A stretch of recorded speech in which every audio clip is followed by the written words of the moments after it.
యేసుక్రీస్తు ప్రభు మీ పాదములకు వందనాలు, స్తుతి స్తోత్రములు చెల్లిస్తున్నాను. నా తండ్రి, నా ప్రభువా, నా యేసుక్రీస్తు ప్రభువా, నీ వెలుగును ప్రకాశింపచేయము. నా ప్రభువా, నీ వెలుగు కావాలి, దేదీప్యమానమైన వెలుగు కావాలి. మాటలు రావు. ఈరోజు ఈ మాట నేను చెప్తున్నాను కాబట్టి ఏంటి ఇట్లా అనుకోవచ్చు, కానీ నిజంగా నాకు తెలియదు ప్రభువా, నిజముగా నాకు తెలియదు, మాట్లాడటం నాకు తెలియదు. నువ్వేం మాట్లాడుతున్నావు, ఈ దేహము నువ్వేం చెప్పమన్నదో ఆ రకంగా మాట్లాడుకుంటున్నాను. నీకు నాయనా ప్రభువా, నీకు వందనాలు, నీ కృతజ్ఞత, స్తుతి స్తోత్రములు చెల్లిస్తున్నాను తండ్రి. మరి ఈ దినమున నీ వాక్యము నాకు కావాలి నా తండ్రి. వాక్య మర్మము మాకు చేయము. మేము నాయన ప్రజలందరినీ ఆశీర్వదించుము. మరి ప్రతి ఒక్కరిని పేరు పేరున వారిని ఆశీర్వదించి దీవించి కాపాడమని యేసుక్రీస్తు ప్రభు యొక్క నామమున ప్రార్థన చేయుచున్నాను. ఆమేన్, ఆమేన్.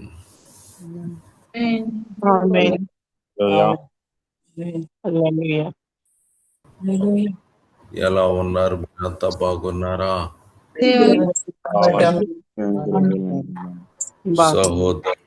సహోదరులారా, మీరు దేవుని కృపను బట్టి బాగున్నారా? అయితే మీ అందరికీ ఆశీర్వాదములు మీ కలుగును కాక.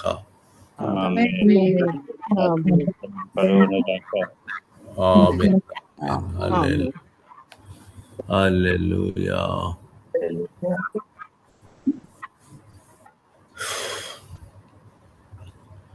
ఇక మనము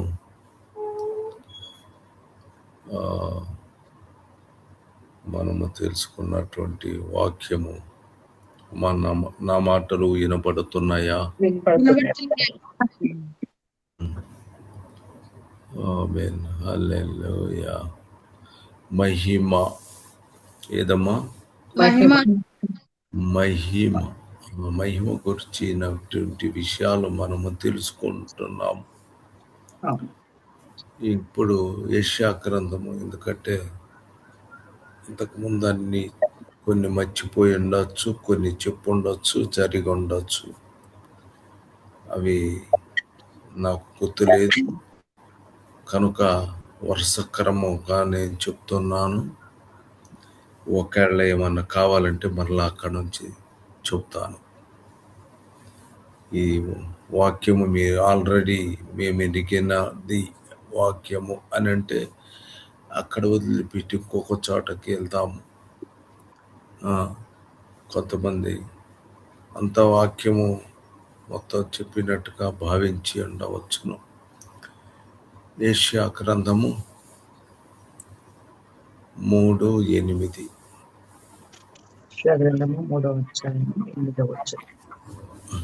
యెరూషలేము పాడైపోయెను, అయ్యో చూడండి, నాశనమాయెను. యెరూషలేము పాడైపోయెను, యూదా నాశనమాయెను. యెహోవా మహిమగల దృష్టికి తిరుగుబాటు చేయునంతగా వారి మాటలను క్రియలను ఆయనకు ప్రతికూలముగా ఉన్నవి. ఆమేన్. మనము బైబిల్ మొట్టమొదటి జాగ్రత్తగా తెలుసుకుంటున్నాము. యేసుక్రీస్తు ప్రభు లేకపోతే యెహోవా దేవుడు. పాత నిబంధన ఎవరు? ఇశ్రాయేలీలు. వాళ్ళకి అనేక మహిమ వాళ్ళకి పితరులు ఇంకా చాలా మంది వాళ్ళందరితో ఏం చేస్తాడు? మహిమను చూపించారు. వాళ్ళు చూశారు ఆయన మహిమను. చివరికి ఎట్లాంటి పరిస్థితి వచ్చిందంటే వాళ్ళు ఇశ్రాయేలును పాడైపోయినటువంటి వారు. యోధా నాశనమైంది. యెహోవా మహిమ ఇక్కడ పొందలేని పరిస్థితి కలిగి ఉన్నారు. కానీ వాళ్ళు ఆ చిగురు యెహోవా దేవుని యొక్క చిగురు మహిమ భూషణమును కావాలి. 4 యెషయా 4:2.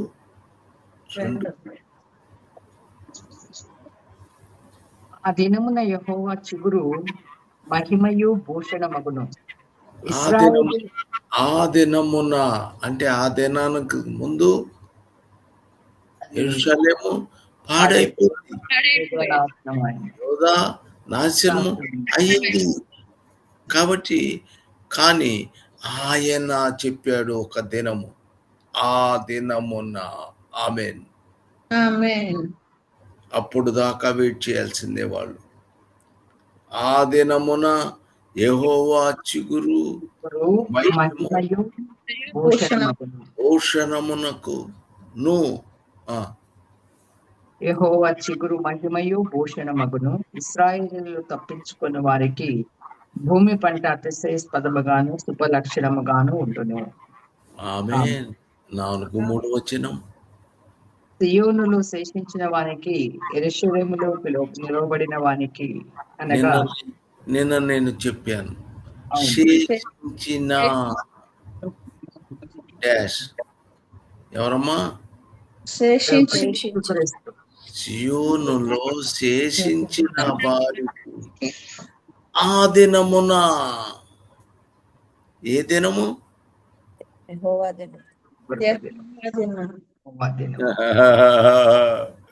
అందుకని మీరు జాగ్రత్తగా చదవండి, గుర్తుపెట్టుకోండి. ఆ దినమున. ఏ దినమున? సియోనులో శేషించిన వారికి. ఏ దినము? కొంతమందిని సియోనులో శేషించిన వాళ్ళు యెరూషలేములో నిలబడిన వానికి అనగా జీవము పొందుటకై యెరూషలేములో దాఖలైన ప్రతి వానికి పరిశుద్ధుడు అని పేరు పెట్టుదురు. ఆమేన్. పరిశుద్ధుడు అని పేరు పెట్టుదురు. ఏ దినాన? యెహోవా దినమున. ఆ దినమున. ఆమేన్. కాబట్టి యెహోవా ఒక దినము నియమించి ఉన్నాడు. ఆ దినాన ఏం చేస్తాడు? యెహోవా చిగురు మహిమయు భూషణమగును. అవును, ఒకటి. రెండోది, ఆయన దగ్గర యెరూషలేములో దాఖలైన ప్రతి వానికి పరిశుద్ధుని పేరు పెట్టబడు. ఏ దినాన? ఆ దినాన. ఆమేన్. కాబట్టి అప్పుడు దాకా యెరూషలేము ఏమైంది? పాడైపోయాను. యోధా నాశనమైపోయింది. కానీ దేవుడు ఒక దినాన నియమించాడు. ఆమేన్. ఆ దినాన ప్రతి వాడును పరిశుద్ధుడు అని పేరు పెట్టబడును. ఆమేన్. ఆమేన్. ఇప్పుడు ఇప్పుడు మనకు అర్థమైంది. ఓ ఆ దినమున అని గ్రహించాం. ఏ దినాన అంటే ఆయన ఏం చేశాడు? పరిశుద్ధుడు, వాళ్ళందరికీ పరిశుద్ధుడు అని పేరు పెట్టబడి పెడతాను. ఆమేన్. ఆమేన్. మరి 4, 5 అధ్యాయము 5వ అధ్యాయం 4వ వచనం.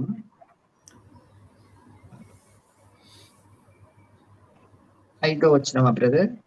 4, 5వ వచనం. సియోను కొండలోని ప్రతి నివాస స్థలము మీదను దాని ఉత్సవ స్తంభముల మీదను పగులు సియోను కొండలోని ప్రతి నివాస స్థలము మీదను దాని ఉత్సవ సంఘముల మీదను దాని ఉత్సవ సంఘమును మీదను సంఘముల పగలు మీదను మేఘ ధూపములను రాత్రి అగ్ని పగలు ధూపవర్రములను రాత్రి జ్వాలా ప్రకాశమును యెహోవా కలగజేసెను. మహిమ అంతటి మీద వితానమండును. ఆమేన్. 4 కంప్లీట్ చేయి. 4, 5, 6 వచనాలు. 4 కూడా చదవమంటారా? ఇప్పుడు తీర్పు తీర్చు ఆత్మ వలన పరీక్షించు ఆత్మ వలన ప్రభువు సియోను కుమార్తెలకున్న కల్మషమును కడిగివేయినప్పుడు దయ ఉంచి 4, 6 కంప్లీట్ గా చదువమ్మా. పగలు ఎండకు నీడగాను గాలివానకు ఆశ్రయముగాను చాటుగాను పర్ణశాల ఒకటి ఉండును. ఆమేన్. హల్లెలూయా. ఇక్కడ సియోను కొండలోని ప్రతి నివాస స్థలము మీదను దాని నివాస సంఘముల మీదను స్థలముల మీదను దాని ఉత్సవ సంఘముల మీదను పగలు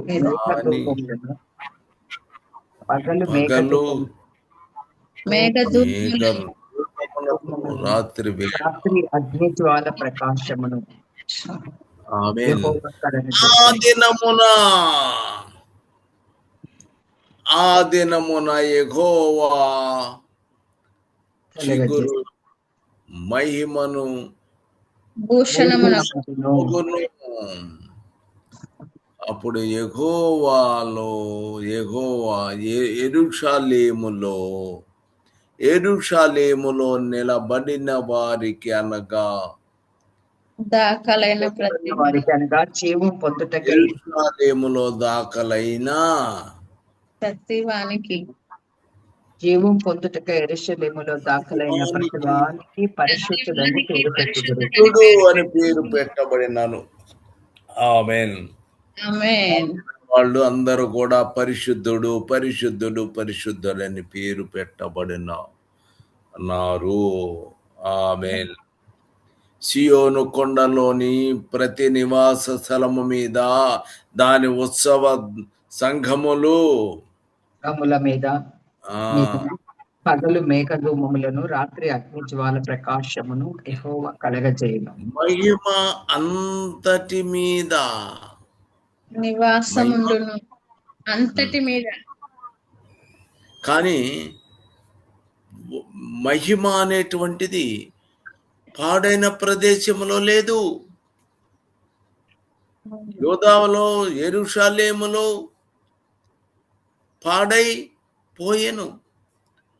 దేవుని యొక్క మహిమ వాళ్ళు పొందలేదు. కానీ ఒక దినాన్ని నియమించాడు. వాళ్ళనందరినీ పరిశుద్ధులు అని పేరు పెట్టుకున్నాడు. ఆ దినమున యెహోవా చిగురు మహిమయు భూషణయు అగును. అవును. ఆమేన్. ఇస్రాయేలీయులలో తప్పించుకొనిన వారు. ఆమేన్. అంటే వాళ్ళు పాడైపోయారు. మరలా ఏం చేశాడు? తప్పించుకున్నారు వాళ్ళు. ప్రభు దేవుని యొక్క కృప ద్వారా శిక్షించబడిన వారు. ఒకటమ్మా, ఇశ్రాయేలీయులు యెరూషలేము యూదా వాళ్ళంతా నాశనం అవుతున్నారు. పాడైపోయి నాశనం కానీ ఆయన బిడ్డలు ఎక్కడ ఉన్నా ఉంటారు. ఆయన ఏర్పాటు చేసిన దినం, ఆయన ఏర్పాటు చేసుకునేటువంటి వారు. ఇప్పుడు 7,000 మంది ఉన్నారు కదా. అవును, బయలుకు మొక్కని వారు. మొత్తం అందరు పోయారు అనుకున్నారా? ఎలియా మొత్తం వెళ్ళిపోయారు అనుకున్నాడు. కానీ ఆయనకు వాళ్ళు ఎప్పుడు రెడీగా ఉంటారు వాళ్ళు. అదే రీతిగా ఇక్కడ వీళ్ళు దేవుని యొక్క మహిమ పొందుకునేటువంటి కొంతమంది ఉంటారు. ఆమేన్. ఆమేన్. అందరూ అయిపోతారా? లేదు. ఇశ్రాయేలుల్ని ఏర్పాటు చేసుకున్న దేవుడు అందరిని నాశనం చేస్తాను అన్నాడు. కానీ వద్దు ప్రభువా అని ప్రాధేయపడి ఉన్నాడు మోషే గారు. అవునా కదా? అవును. అప్పుడు నుంచి కొంచెం కొంతమందిని ఏర్పాటు చేసుకుంటూ వచ్చాడు. ఆమేన్. హల్లెలూయా. కాబట్టి ఇక 5:16 సైన్యములకు అధిపతి యెహోవాయే తీర్పు తీర్చి మహిమపరచబడి. ఇక్కడ డాష్ ఏందమ్మా? తీర్పు తీర్చి మహిమపరచబడును. యెహోవాయే తీర్పు తీర్చి మహిమపరచబడును. తీర్పు తీర్చి మహిమపరచబడును. మీరు గ్రహించాలి. తీర్పు తీర్చి ఎవరిని? ఇప్పుడు ఇందాక నేను చెప్పాను కదా, శేషించిన కొంతమంది పాడైపోతారు. యెరూషలేము పాడైపోయారు. యూదా నాశనం అయిపోయారు. మాటలు క్రియలు ప్రతిఫలంగా ఉన్నాయి. వాళ్ళని ఏం చేస్తాడు? తీర్పు తీర్చి తర్వాత ఏమయ్యారు? ఇప్పుడు పరిశుద్ధులుగా తయారయ్యారు. ఆటోమేటిక్ గా పరిశుద్ధులు అవుతున్నారు. అప్పుడు ఆ రెండు అక్కడ ఇశ్రాయేలులు ఎట్లాగున్నారో నాశనముగా ఉన్నారు. కానీ ఆ దినాన వాళ్ళని తీర్పు తీర్చు మహిమ పరుస్తున్నాడు. ఆమేన్. మహిమ పరచును పరిశుద్ధుడైన దేవుడు నీతిని బట్టి తన్ను పరిశుద్ధపరచుకొనును. ఆమేన్. హల్లెలూయా. నేను చెప్పినది మీరు గ్రహించి ఉంటారు అనుకుంటాను. ఆమేన్. హల్లెలూయా. హల్లెలూయా. కాబట్టి 2 కొరింథీ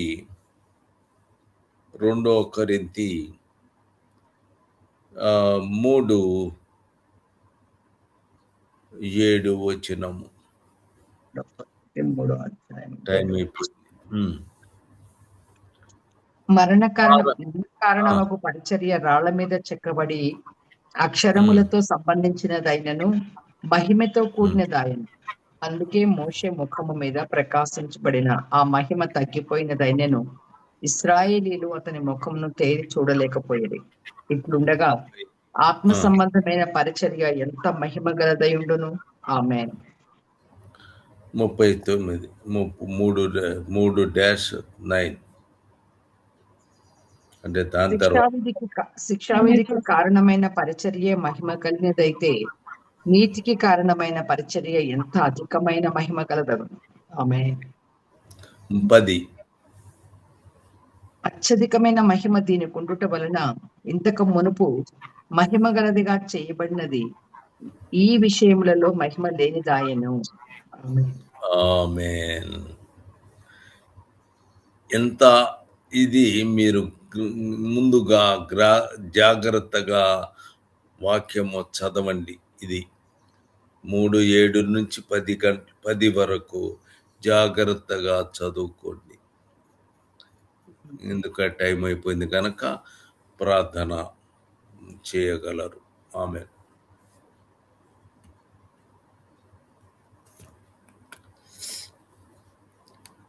ప్రార్థన చేయము. టైం మహోన్నతమైన మా ప్రియ ప్రభు, మీ పాదాలకు వేలాది వందనాలు, స్తోత్రాలు నాయనా. కనికరం గల దేవుడవు, జాలి గల దేవుడవు నాయనా, నీకు వందనాలు, స్తుతులు చెల్లిస్తున్నాను. ఈ ఉదయకాల సమయంలో మీరు మాతో మాట్లాడిన ప్రతి మాట కొరకే స్తుతి చెల్లిస్తున్నాను. దేవా, యెరూషలేము పాడైపోయింది, యూదా నాశనం అయింది. అయినప్పటికీ నా తండ్రి, వారు ప్రభు నీ దృష్టికి తిరుగుబాటు చేసినంతగా వారి మాటలు, వారి క్రియలు మీకు ప్రతికూలంగా ఉన్నాయి. అయినప్పటికీ నా తండ్రి, శేషించిన వారిని కొద్దిగా ఉంచుకుని ఆ దినమున వారికి యెహోవా చిగురు మహిమగా భూషణగా ఉంటుందని సెలవిచ్చావు నాయనా. అలాగే తండ్రి, ఇశ్రాయేలులో తప్పించుకున్న వారికి కానీ, శేషించిన వారికి కానీ, యెరూషలేములో నిలబడిన వారికి కానీ, జీవం పొందుటకు యెరూషలేములో దాఖలైన వారికి పరిశుద్ధుడని పేరు పెడుతున్నట్లు నాయనా, అయ్యా నువ్వు తీర్పు తీర్చి ఈ విధంగా ప్రభు ఈ జనాలైన తండ్రి నాయన తిరిగి ప్రభు నీ దినము రోజున కొంతమందిని ప్రభను తీర్పు తీర్చి ఆ మహిమ గల నీ మహిమను వారికి మహిమ భూషణముగా నువ్వు ఉంటున్నావని వాక్యం సెలవిస్తుంది. అందుని బట్టి మీకు స్తోత్రాలు నాయన. అటువంటి వారి నివాస స్థలముల మీద పగలు మేఘధూపములు వలెను, రాత్రి అగ్నిజ్వాల ప్రకాశములు కలగచేసి నాయన వారిని ప్రభు నువ్వు కాపాడుతున్న దేవుడమని నీకు స్తోత్రాలు తండ్రి. నువ్వు ఎవరిని వదిలిపెట్టే దేవుడు కాదని, శేషించిన వారందరూ కూడా నీ సన్నిధిలో నిజముగా నమ్మకంగా తండ్రి నైనా నిలబడ్డ వాళ్ళు ఏ ఒక్కరు కూడా విడవబడారని, వారిని పరిశుద్ధులుగా మార్చుకునే గొప్ప దేవుడు అని మాకు తెలియజేసేందుకు మీకు స్తుతులు చెల్లిస్తున్నాను. అవును ప్రభు, అప్పటి పరిచర్య అయితే మరణకరమైంది, కానీ రాళ్లతో చెక్కబడిన అక్షరాలకు సంబంధించింది అయి ఉండొచ్చు, కానీ ఇప్పటి పరిచర్య ఇంకా అధికమైన మహిమ కలిగి ఉన్నదని ప్రభు. అది ఎప్పటికీ తగ్గిపోయినంత మహిమతో నువ్వు మమ్మల్ని చూస్తున్నందుకు నీకు స్తోత్రాలు. ఆత్మ సంబంధమైన పరిచర్య ఎంతో మహిమ కలిగి ఉన్నది. శిక్షావేదికి కారణమైన ఆ మహిమ అంత గొప్పదైతే, నీతి కారణమైనది ఇంకెంత మహిమ కలది అని పరిశుద్ధాత్మదేవుడి ఉదయకాల సమయంలో మాతో బోధించగా, నిజమే తండ్రి, నీ యొక్క మహిమను వివరించలేనంత గొప్ప మహిమ కల దేవుడు నాయన. అయ్యా నువ్వు కనికరం కలిగి తీర్పు తీర్చి వారికి పరిశుద్ధ తగ్గిపోయినటువంటి ప్రతి ఒక్కరిని కూడా అత్యధికంగా మహిమ ఉండటం వలన నీవు తీర్పు తీర్చే దేవుడు అని, తీర్పు తీర్చి సరిచేసి తిరిగి ప్రభు నీ బిడ్డలందరినీ కూడా నీ యొక్క మహిమతో నింపే దేవుడు అని నీకు స్తోత్రాలు చెల్లిస్తున్నాను.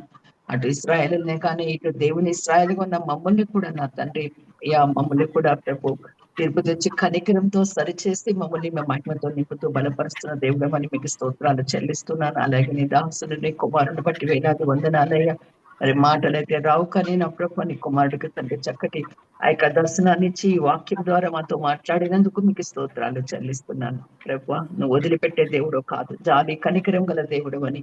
అయ్యా నువ్వు మహిమ భూషణగా నీ బిడ్డలు తోడై ఉన్నావని, నీ స్వాస్థ్యాన్ని వదిలిపెట్టలేదని నీకు స్తుతులు చెల్లించుకుంటూ, అయ్యా అక్కడ ఉన్నటువంటి పరిశుద్ధులందరినీ కూడా తండ్రి నైనా అక్కడ ఉన్న వారందరినీ కూడా పరిశుద్ధుడు అని జీవంలో దాఖలైన ప్రతి ఒక్కరిని పరిశుద్ధులుగా ఏర్పరచుకున్నావని మీకే కృతజ్ఞతాస్తుతి స్తోత్రాలు చెల్లించుకుంటూ, మీ దాసుని ప్రభు మరి మీ ఆత్మతో బలపరిచి అయ్యా శరీరంలో కూడా శక్తిని బలమును అనుగ్రహించి ఇంకా అధికమైన పరిచర్య చేయడానికి కావాల్సిన సంపూర్ణ నడిపింపును దయచేయమని ప్రార్థిస్తున్నాను. మరొక దాసులని వాక్యాన్ని సిద్ధపడుతుండగా నాయన మీ ఆత్మతో అభిషేకించి మాతో మాట్లాడండి. వినుచున్న మాటలు మా హృదయాలకు సంపూర్ణంగా అర్థమయ్యి వాటి ప్రకారంగా మేము నా తండ్రి గ్రహించుకుని వాటిలో కలిసి జీవించే కృపను మా అందరికీ దయచేయమని యేసుక్రీస్తు ప్రభు వారి పరిశుద్ధ నామంలో ప్రార్థించి స్తుతించి సమర్పిస్తున్నాను తండ్రి. ఆమేన్. మీరు